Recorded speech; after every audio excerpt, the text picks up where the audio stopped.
A very interesting question, and I actually got it a couple times in many different versions. And the question is regarding my personal near-death experience. So for the viewers who don't know what I'm talking about, I suggest you go to my website to see the entire video, how I became religious after a near-death experience. And I'm going to add a link under this video on YouTube for the website. But if you're watching this video on Facebook or a different place, simply go to alonanava.com. It's ALONANAVA.com to see the full story of my near-death experience, how I became religious.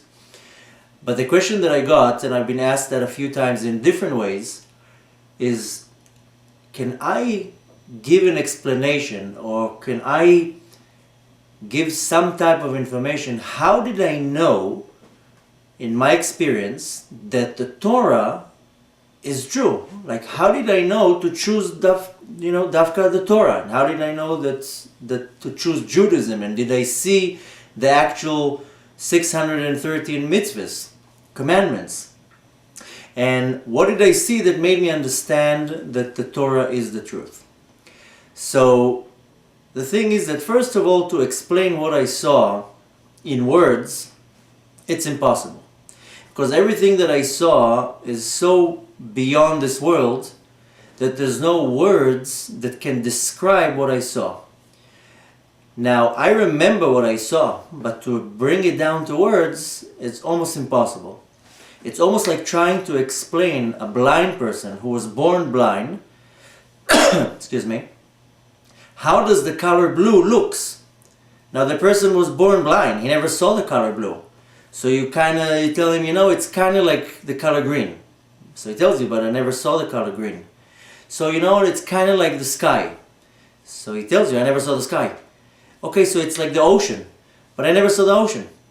So to explain something that I saw up there in words that we can understand, there's no words.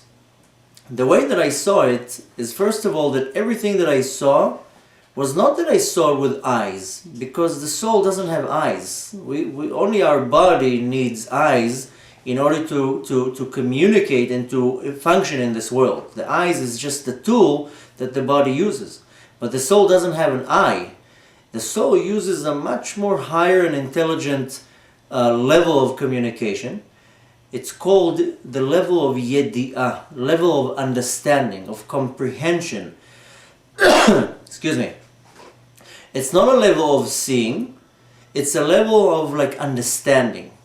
Almost like a person who wakes up in the morning and the person has a headache. Now, can that person explain to his friend how the headache hurts him, or where it hurts him, or the way that he feels the pain? You can tell him, I have a headache, it hurts here, and it's throbbing pain. But you can't explain the pain, you can't express how the pain feels. More than that, you are experiencing the headache.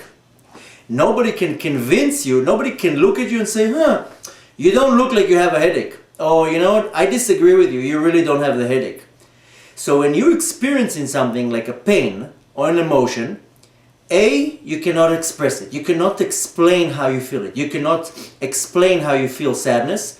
You cannot explain how you feel happiness. You cannot explain how you feel pain.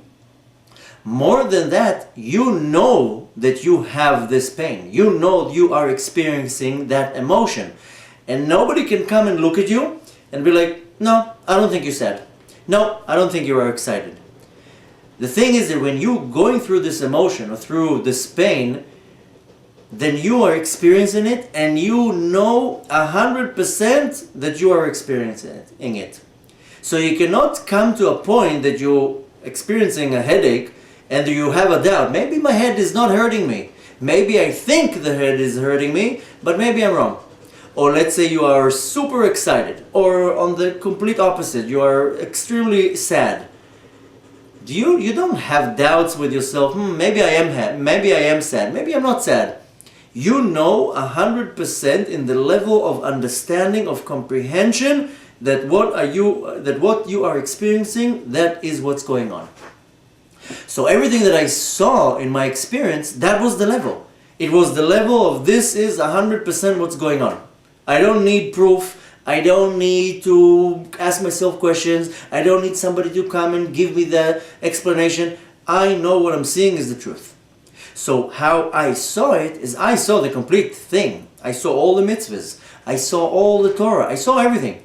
When I came back, and I grew up completely not religious, with no knowledge whatsoever about the Torah or any commandments. I knew basic things that, about Judaism, but I didn't know anything. And I came back and I knew kind of everything.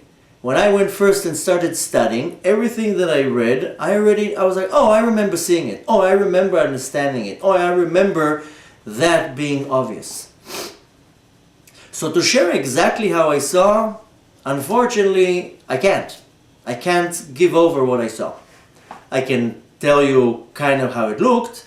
I can tell you that I'm 100%, 1,000,000% convinced. And the only way to kind of explain it is looking at the before-after, how I look, the before picture, how I looked before. For 28 years, I grew up completely not religious. And within a year, I'm totally religious. So a transformation from one side to the extreme other side can only happen from something substantial, from something truth. A lie cannot change a person. It can, move a little bit. Kind of like a little wind that's, blowing on a big tree. Okay, so it moves the leaves a little bit. But truth, nothing can change the reality, nothing can bend the truth. And when the truth is out in the open, nothing can stand in front of the truth. So unfortunately, I don't have a way to explain what I saw. That is for me and only for me. And it's for me in a way that makes me who I am and makes me fully religious, 100% God-fearing and 100% serving Hashem. The only way that I can express is that everything that I saw was just so real and so true that there was no question about it. When I came back, I didn't have a question, did it happen, did it not happen, do I have to do mitzvahs, I don't have to do mitzvahs. It was just obvious. It was just beyond real to a point that nobody can tell me different. Amazingly, when I started studying, everything made sense, everything was obvious, everything was understandable. I would read, certain halachot, commandments, and I remembered being shown that. So the only way to express what I saw is by me doing it.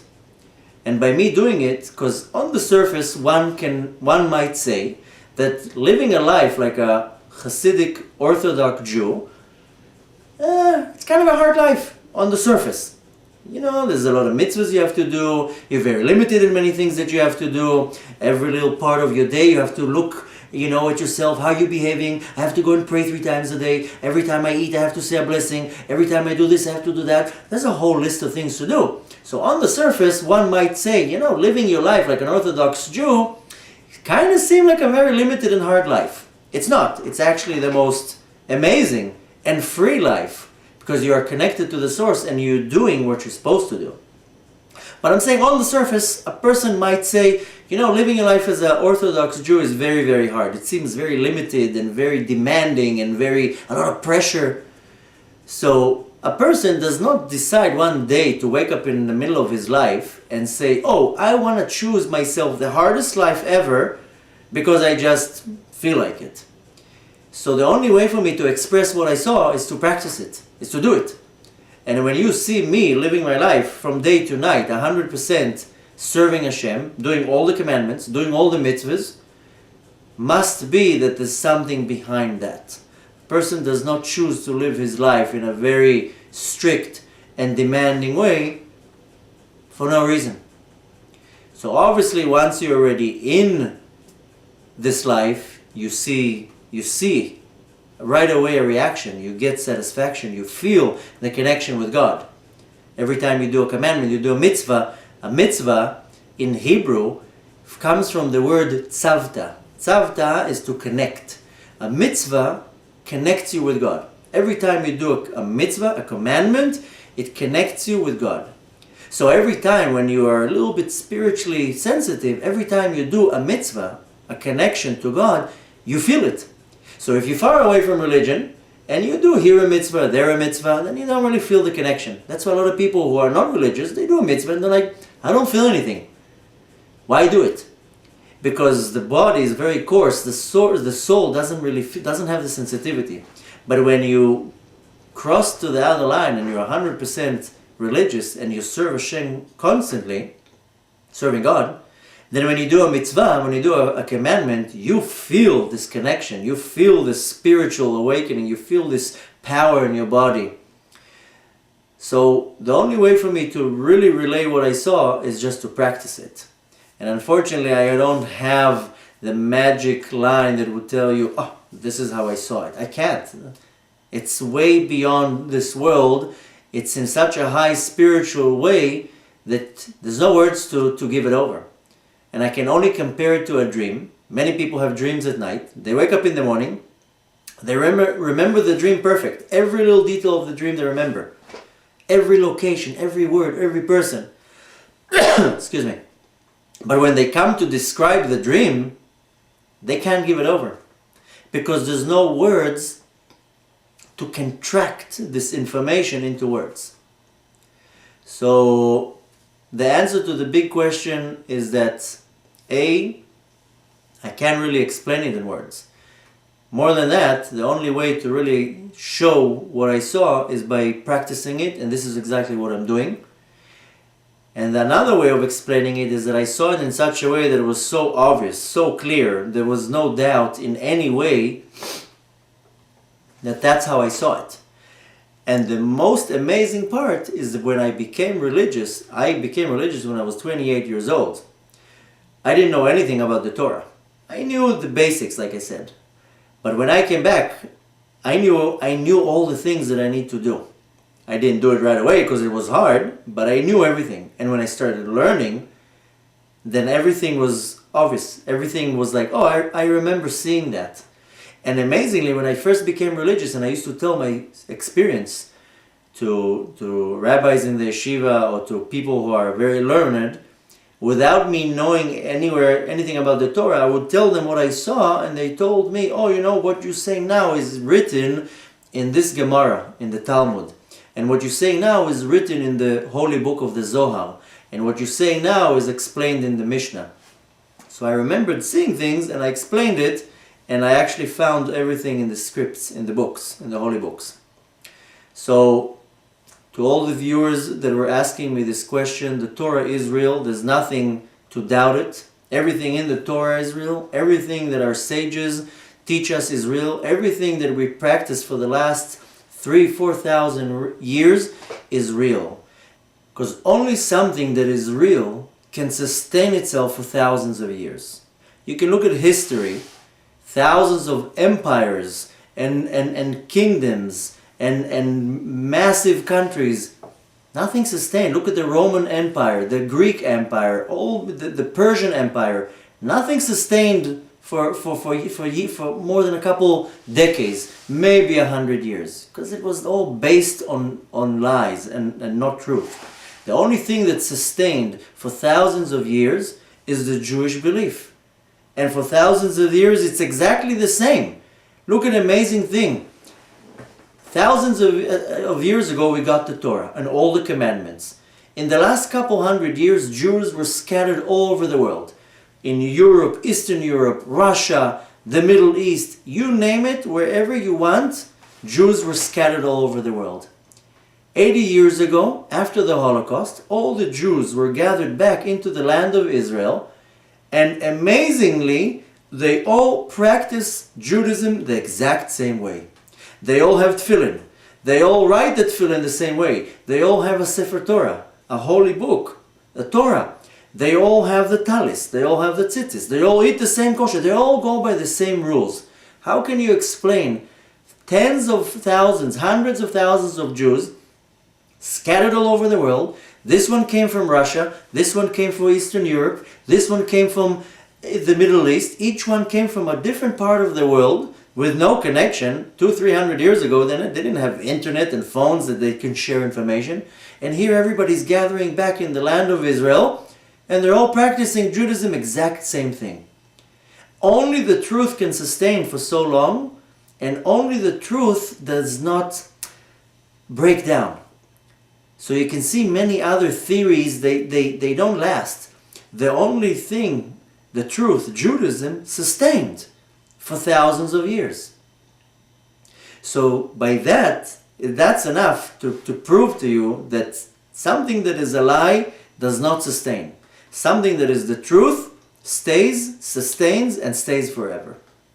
So I hope I answered all of the people who asked me that question. I hope I answered the question. And feel free to ask any more questions. And if you're watching this video on YouTube, please subscribe to the channel so you can enjoy future videos. If you're watching this video on Facebook, please like this video and share the post so you can share with your friends the information.